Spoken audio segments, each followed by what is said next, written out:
तो middle east की जंग में ईरान अमेरिका और इजराइल के खिलाफ हथियार से हथियार की मैचिंग के साथ जवाब दे रहा है। ईरान के हमलों की रफ्तार और उससे मचने वाली तबाही का स्केल बहुत बड़ा है, लेकिन इस जंग के लिए ईरान चंद महीनों से तैयार नहीं था, बल्कि इसके पीछे उसने 40 साल लगाए हैं।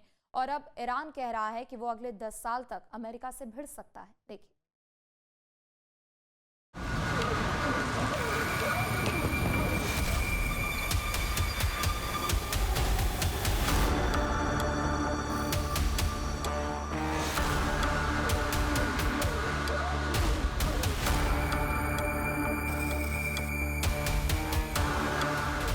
ईरान में हो रही जंग का असर अब एशिया के तमाम देशों में दिखाई देना शुरू हो चुका है।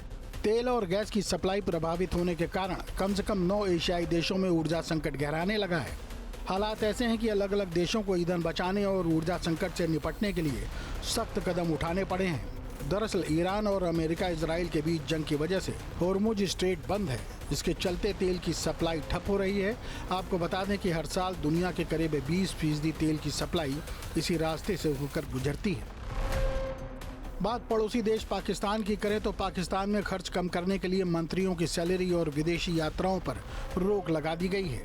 साथ ही सरकारी खर्च और ईंधन उपयोग में कटौती के फैसले लिए गए हैं। पाकिस्तान के प्रधानमंत्री शहबाज शरीफ ने सोमवार को बढ़ती तेल कीमतों को देखते हुए खर्चों में कटौती योजना का ऐलान किया है। इसके तहत सरकारी दफ्तर हफ्ते में सिर्फ 4 दिन खुलेंगे और आधे कर्मचारी वर्क फ्रॉम होम करेंगे। इस हफ्ते के अंत से स्कूल 2 हफ्तों के लिए बंद रहेंगे। मंत्री 2 महीनों तक वेतन नहीं लेंगे और सांसदों की सैलरी में 25% की कटौती होगी। पाकिस्तान में अब 2 महीने तक सरकारी गाड़ियों को 50% कम ईंधन मिलेगा और 60% सरकारी वाहन नहीं चलेंगे। सभी सरकारी विभाग अपने खर्च में 20% कटौती करेंगे। शरीफ ने कहा कि अमेरिका इजराइल ईरान संघर्ष की वजह से कच्चे तेल की कीमत $60 से बढ़कर $100 प्रति बैरल से ज्यादा हो चुकी है। इस वजह से ये निर्णय लिए गए। आपको बता दें कि पाकिस्तान ने पेट्रोल और डीजल की कीमतों में करीब 20% की बढ़ोतरी की है। पाकिस्तान में पेट्रोल और डीजल की कीमतों में 55 रुपये प्रति लीटर तक की बढ़ोतरी की गई है। इस बढ़ोतरी के बाद पाकिस्तान में पेट्रोल की कीमत अब 335 रुपये 86 पैसे हो गई है। वहीं 1 लीटर डीजल 321 रुपये 17 पैसे में मिल रहा है। बांग्लादेश में सभी यूनिवर्सिटीज बंद कर दी गई हैं ताकि बिजली और ईंधन की खपत कम की जा सके। बांग्लादेश सरकार को पेट्रोल और डीजल की बिक्री पर लिमिट लागू करनी पड़ी है। ढाका समेत कई शहरों में पेट्रोल पंपों के बाहर लंबी कतारें हैं और लोग डर के कारण ज्यादा तेल खरीद कर जमा करने की कोशिश कर रहे हैं। इसे रोकने के लिए बांग्लादेश में अब बाइक के लिए दिन में सिर्फ 2 लीटर पेट्रोल ही मिलेगा, जबकि निजी कारों के लिए अधिकतम 10 लीटर की सीमा तय की गई है और बसों और ट्रकों के लिए 70 से 220 लीटर तक की लिमिट रखी गई है।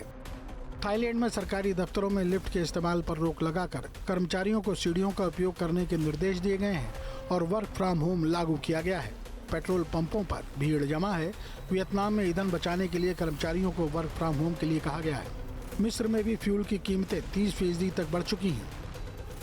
वहीं भारत में पेट्रोल डीजल की कीमतें फिलहाल स्थिर रहेंगी। सरकारी सूत्रों के मुताबिक भारत में पेट्रोल और डीजल की कीमतों में फिलहाल बढ़ोतरी के आसार नहीं हैं। अधिकारियों का कहना है कि जब तक अंतर्राष्ट्रीय बाजार में कच्चे तेल की कीमत $130 प्रति बैरल के पार नहीं जाती, तब तक घरेलू बाजार में कीमतें स्थिर बनी रहेंगी। वर्तमान अनुमानों के मुताबिक कच्चा तेल $100 प्रति बैरल के आसपास रहने की उम्मीद है। भारत के पेट्रोलियम मंत्री ने एक्स पर पोस्ट कर लिखा है कि मीडिया जगत के सदस्यों के साथ हुई अनौपचारिक बातचीत में हमने चर्चा की है कि भारत की ऊर्जा आयात विभिन्न स्रोतों और मार्गों से लगातार जारी है। हमने ये सुनिश्चित करने के लिए आवश्यक कदम उठाए हैं कि घरेलू उपभोक्ताओं को CNG और PNG की 100% आपूर्ति मिलती रहे और युद्ध जैसी स्थिति के बावजूद अन्य उद्योगों को भी उनकी ज़रूरत का लगभग 70 से 80% आपूर्ति मिलती रहे। हम अपने घरेलू उपभोक्ताओं को सस्ती ऊर्जा की निरंतर और निर्बाध आपूर्ति सुनिश्चित करने के लिए प्रतिबद्ध हैं। घरेलू उपभोक्ताओं के लिए किसी प्रकार की कमी नहीं है और घबराने की कोई ज़रूरत नहीं है। हाल ही में आई एक सरकारी रिपोर्ट के मुताबिक देश के पास 25 करोड़ बैरल से ज़्यादा क्रूड और पेट्रोलियम प्रोडक्ट रिजर्व में है। ये लगभग 2 महीने की डिमांड पूरी करने के लिए काफ़ी है। कंबाइंड रिजर्व देश की एनर्जी सप्लाई चेन में 7 से 8 हफ्ते तक कवरेज देता है। इसका अनुमान लगभग 4000 करोड़ लीटर का है। ज़्यादा मात्रा में तेल बड़े डिस्ट्रीब्यूशन नेटवर्क के हिस्से के तौर पर जमीन के ऊपर स्टोरेज टैंक, पाइपलाइन और ऑफशोर जहाज़ों में रखा जाता है। भारत का लगभग 40% क्रूड ऑयल इंपोर्ट इस पतले पानी के रास्ते से होकर गुजरता है। ज्यादातर यानी लगभग 60% दूसरे रास्तों से भारत पहुंचता है। इसमें रूस, पश्चिम अफ्रीका, अमेरिका और मध्य एशिया से सप्लाई आती है। फरवरी 2026 तक रूस भारत का सबसे बड़ा क्रूड ऑयल सप्लायर बना हुआ है। जैसा कि हम लगातार बातचीत कर रहे हैं कि मिडिल ईस्ट में सैन्य संघर्ष का असर कई देशों पर पड़ रहा है। ऐसे में भारत अभी भी इस सबसे थोड़ा सा अछूता बना हुआ है। गनीमत ये है कि यहाँ ऐसे कोई हालात नहीं हैं, लेकिन कई देश इस तेल के खेल में फंसे हुए नजर आ रहे हैं। तमाम लोग हैं और भी हैं, इनसे बातचीत कर लेते हैं। सबसे पहले सर आप बता दीजिए क्या लगता है आपको कि ये जो पूरा चल रहा है सैन्य संघर्ष, तो क्या ये सब तेल के खेल में फंसे हुए हैं या क्या? नहीं, भारत की जो सरकार है उसकी तरफ से विदेश नीति हो, व्यापार नीति हो, या सभी देशों जो आपसी संबंध हैं, आदान प्रदान का, जो भी हमारे यहाँ से बाहर जाता है या हम खरीदते हैं, वहाँ संबंध इतने प्रगाढ़ हो चुके हैं कि इस तेल के खेल में या इस युद्ध से भारत पर कोई असर नहीं पड़ने वाला है। हमें पैनिक होने की आवश्यकता नहीं है और देशों की तरह।